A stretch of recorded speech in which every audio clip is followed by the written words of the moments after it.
Now, he's gonna get up on and pummel, so he got a different range. See, when he's down here, he gets up on the underhook. It's very easy for me to beat him, okay? But the more postured I get and more underhook he gets up, he gets on his elbow. Now, you know, I can still beat him here, but I also have the option for the whizzer, so we're gonna whizzer, okay? But here's the thing. When I whizzer him, just come up, I'm moving my legs so you can see, is I'm going over his arm and I'm going under his leg.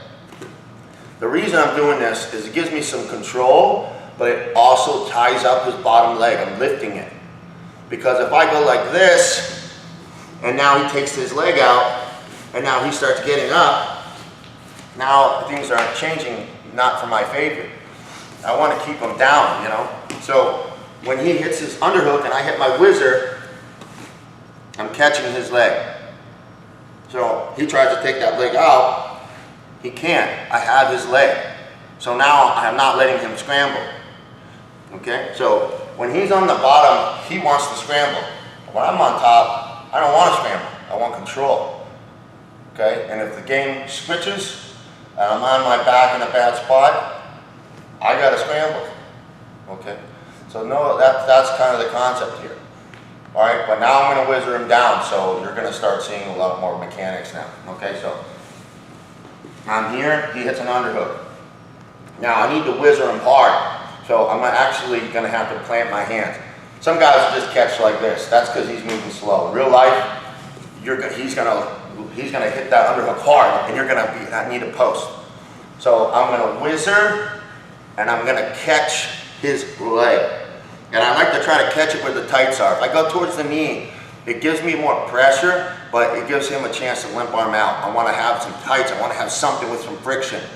All right? My arm will have to go back for pressure. So to do that, my leg's going to come back, and I'm going to drive my right shoulder down. So see how he's on his elbow?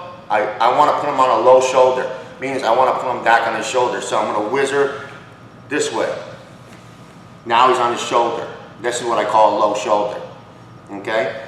Now from here, I cover the spot. You can cover on the head for more control, or you can cover on the neck for more grip. It just depends on what you feel is more comfortable at the time. From here, I'm gonna lean onto him, I'm gonna pick my knee out, and I'm gonna figure four. Notice my knees are off the ground. If my knees are on the ground, Nick is still in the fight. Knees off the ground, he's not going anywhere. This right here is a quarter Nelson, okay? You play it different if he's down or if he's on a bottom referee's like a turtle position. It's just similar, but just where your hand position is, okay? So I'm gonna hit my quarter. Now, what I'm gonna do after I hit my quarter and I pass is I'm gonna go straight to a screw choke or a darce choke. I'm trying to, a long time ago I heard it called by the Japanese screw choke. I think that actually describes it better, but darce choke or whatever, it's the same thing. It's just whatever you want to call it. Okay, so let me turn this way. There we go.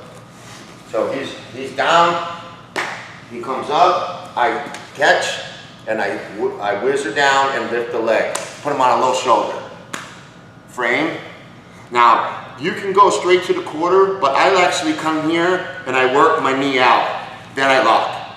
Now from here, he does not want to hold my body with that underhook anymore, so he's going to drop it. And when he does, I have an option for where I want to go. So what I'm going to do now is this hand's going to go over and grab his head, and I'm going to lift his head up. And now this arm is going to reach as deep as I can. I put my ear on his body and I drop to my right knee. That's just so I can dip my shoulder. Now what I like to do is come here and lock my own tricep, because right now I already have him locked, okay? And this is important for a couple of reasons, okay? I'll get to them in a second. Now from here, I take my arm out and I figure it up high. Now I'm going to re-drive in and start to get off my knees and tilt. Okay? I lock and I'm going to tilt. That's why it was called a screw choke. You're like screwing it in. You don't want to just sit here. Tilt. Okay? make sure when you're doing this Darce choke, you try to get as deep on your own arm as you can, and don't frame against yourself. People do this a lot. They're trying to squeeze, and they're not. Their arm is not letting them squeeze anymore. Let this come up. If it comes up here, let it. You want to crush them. So you make the smallest circle between your arms and body as possible. Don't come here and frame against yourself, because believe it or not, this is when I teach, this is the #1 common problem. As they're squeezing, but they're framing against their own grip. Just let that sucker come up. Squeeze them in. Use your legs to drive some pressure. Don't just sit there on your knees and try to do it all. All it does is introduce them to the game. Use your power from your legs, your stomach, drive from your feet, okay? So, just go down a second. So, when I was here, and the reason I go here first is because of the fact that anytime you start looking for like a Darce or anything, what good players do is that they bring their head back and they start to bring this arm and hug it to their body. And what they do is they give you this huge spot so you can't lock your arms. I got to wrap a lasso around his arm and neck. So if I pull him in like this, it's easy to wrap that lasso around his head and arm. But if his head's back and his arm's down, that's a huge lock. I'm not going to get it. He's going to break my grip, and then he'll be on my wrist. That's the first thing he's going to do. So going for the choke is not worth it. So that's why when I'm here, I actually grab the head first and pull it in. Because now he tries to pull his head back, he can't. And it gives me room to make a lasso and already choke him. Okay? Now if you have your own way of doing it that works, then do it. Just make sure that you can control him. Because who you beat and catch with Darce chokes, always remember, you gotta make sure who you submit with them counts. If you're going against a guy that doesn't even know what the choke is, and you get him, you should feel good and proud. But as you go up the ladder with better and better opponents, your setups are start failing and your chokes start failing. It's not you. You just got to clean up your technique a little bit. So that's why I'm explaining to this, because in my years I've seen a lot of problems. Okay, so when I was here in my quarter, I go around and I push this arm across. See, he's going to drop it anyways, but I push it across with my arm. If it's here, I get my own leg out of the way and get in and lock my grip. Okay?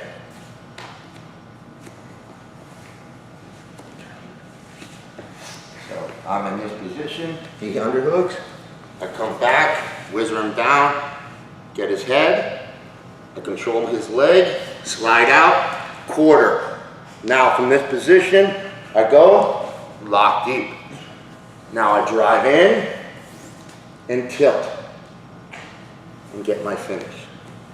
Okay? Got it. Tilt. If you keep failing on the tilt and you're kind of longer, and sometimes troubling with small guys, I'm going to ask you to highlight the mount.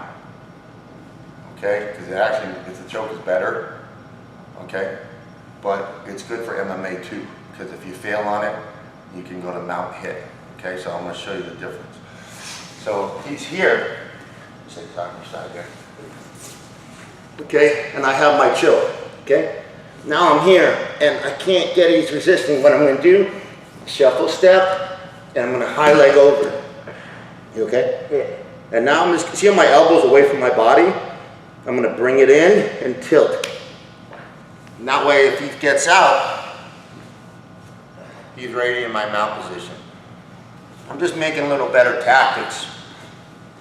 So if I fail, I always have a way out. That's a very important thing. Okay, so I'm in half guard. Even if I have the underhook, he cages on me, bring him. And now he pummels,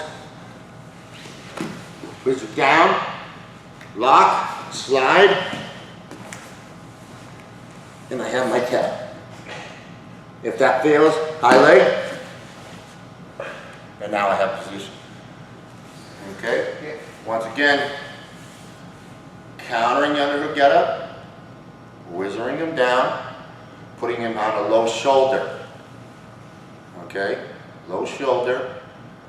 Slide by, grabbing his head, and tilt.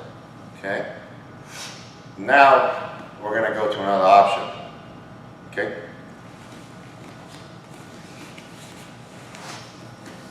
Same counter to the underhook getup, except when we hit our quarter, we're actually going to go to the other side. Okay?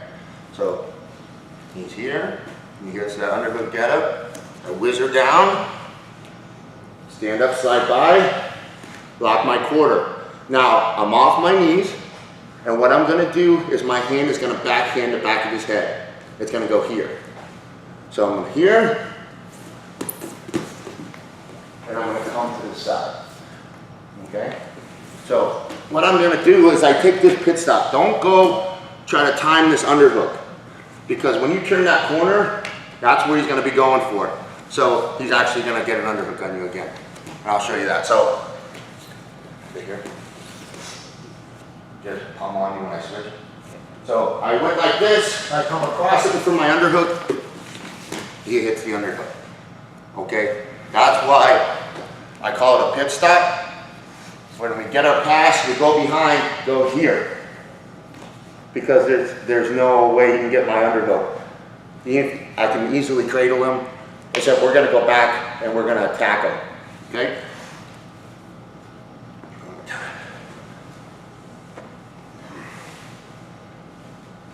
Get my quarter, bring him down. Stand up, slide by. I'm here. Here. So now what I'm going to do is I'm going to keep that pressure on his head. I'm going to drive my shoulder on his head. My knee is going to come here. I'm going to let his head out, and I'm going to grab around his head and arm. Okay?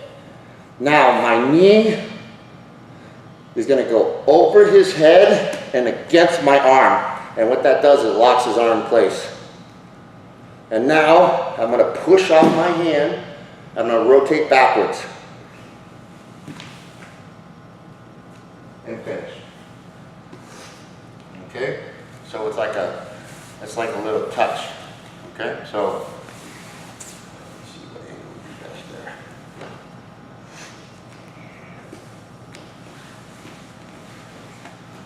Okay. So when I'm here,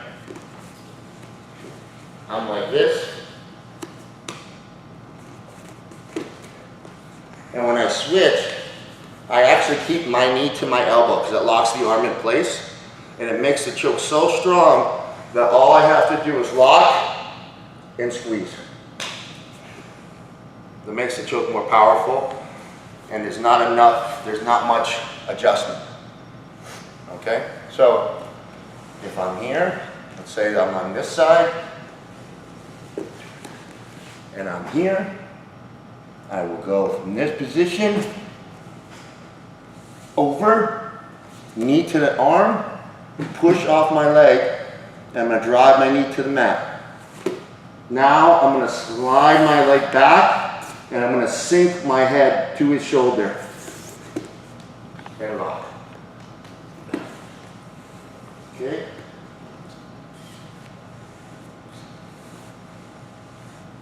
So the first one I showed you was we hit the whizzer to the quarter, directly to the darts.